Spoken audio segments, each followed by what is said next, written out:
ایک be be حضور صلی اللہ علیہ وسلم کی بارگاہ میں آئی۔ اس نے آ کے حضور کی خدمت عالی مرتبہ میں عرض کیا، حضور میں جب بھی آتی ہوں کرتا یہی پہنا ہوتا ہے آپ نے۔ یا رسول اللہ صلی اللہ علیہ وآلہ وسلم، میں اور اس کو تو اتنے پیوند لگے ہیں گنے نہیں جاتے، تو حضور اگر اجازت دیں تو ایک کرتا نہ بنوا لاؤں آپ کے لیے؟ تو حضور صلی اللہ علیہ وسلم نے فرمایا، بنوا لے۔ وہ بی بی کرتا بنوا کے اس نے بڑی محبت سے بنایا۔ اس زمانے میں جو کوئی نقش و نگار ہوتے تھے اس نے سجائے اپنے انداز میں۔ اب اس نے پیار سے بنایا، محبت سے بنایا، یہ بھی باتیں صحیح ہیں۔ محبوب پاک کی بارگاہ میں لا کے تھال میں پیش کیا۔ حضور صلی اللہ علیہ وسلم کی بارگاہ میں تھال میں پیش کیا۔ کچھ بندے زیادہ نیک ہو جاتے ہیں، سامنے والے کو پرہیزگاری کا مشورہ دیتے ہیں، کہتے ہیں کسی کو کوئی شے نہ لیا کرو۔ تو میں نے کہا اگر حضور لے لے تو طلب کرنا منع ہے، لیکن قبول کرنا تو میرے مصطفیٰ کا طریقہ ہے۔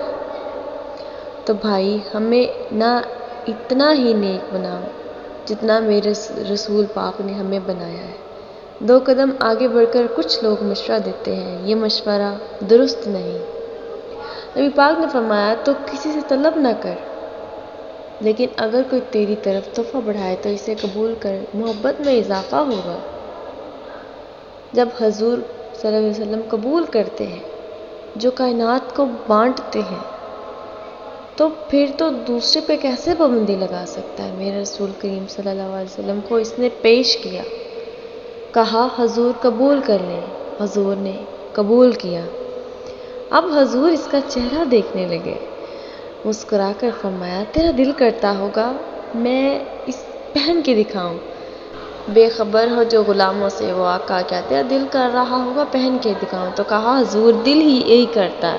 فرمایا ٹھہر، میں پہن کے آیا، قربان جائے کیا انداز تھا۔ اچھا، یہ سب کا بھی نصیب نہیں، یہ تبرک لینا، برکت لینا، لے کے آنا، یہ سب کا نصیب۔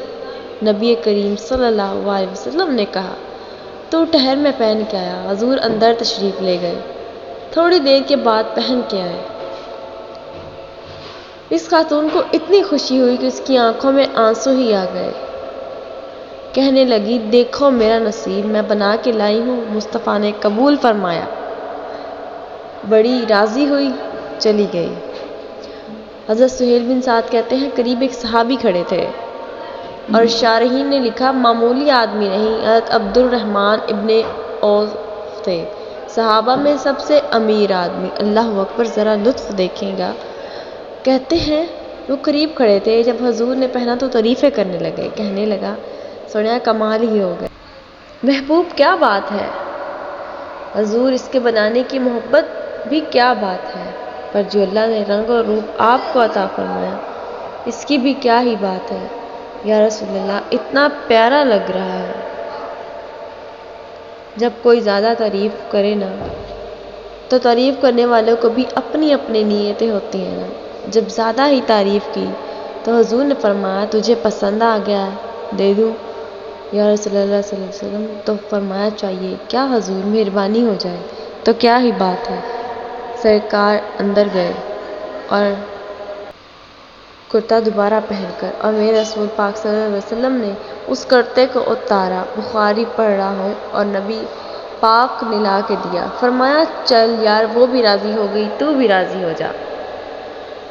کہتے ہیں دونوں ہی راضی ہو گئے، وہ بھی راضی ہو گئی، تو بھی راضی ہو کے جا۔ اس کو دیا، حضور چلے گئے۔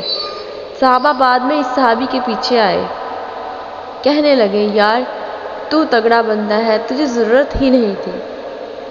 اور حضور علیہ السلام نے بڑی مشکل سے قبول کیا۔ حضور تو کسی کی طرف توجہ ہی نہیں کرتے، طلب ہی نہیں کرتے، اور اگر آج حضور نے قبول کیا اور اتنا پیارا لگا تو تجھ سے برداشت ہی نہیں ہوا، کس طرح کا آدمی ہے تو؟ جب لوگ اس کے ارد گرد اکٹھے ہوئے تو عبد الرحمن بن عوف کی آنکھوں میں آنسو آنے لگے، کہنے لگے وہ میرے بھولے دوستو، تمہیں میری غلطی لگتی ہے، تمہارا کیا خیال ہے، میں نے ولیمے میں پہننے کے لیے لیا ہے، تمہارا کیا خیال ہے؟ شادی کی دعوت میں پہنوں گا؟ تم کیا سمجھتے ہو؟ عید والے دن پہنوں گا۔ اور گویا اپنی داڑھی کو پکڑا، کہنے لگے دیکھو بال سفید ہو رہے ہیں، پھل پک رہا ہے۔ گنہگار بڑا ہوں، اگرچہ بدر میں بھی گیا ہوں، احد میں بھی تلوار اٹھائی ہے، مال بھی دیا ہے، ہر جگہ گیا ہوں، پر کسی عمل پر بھروسہ نہیں۔ یہ کرتا حضور کے جسم سے لگ گیا ہے، اب اسے سنبھال کے رکھوں گا، اور مرتے وقت وصیت کروں گا گھر والوں کو کہ جب میں مروں نا تو اس کرتے میں مجھے کفن پہنانا۔ مجھے امید ہے حضور کا کرتا پہن کر قبر میں جاؤں گا تو رب کے فرشتے مجھ پر عذاب نہیں دیں گے، بلکہ بغیر حساب کتاب جنت عطا فرما دیں گے۔ سبحان اللہ۔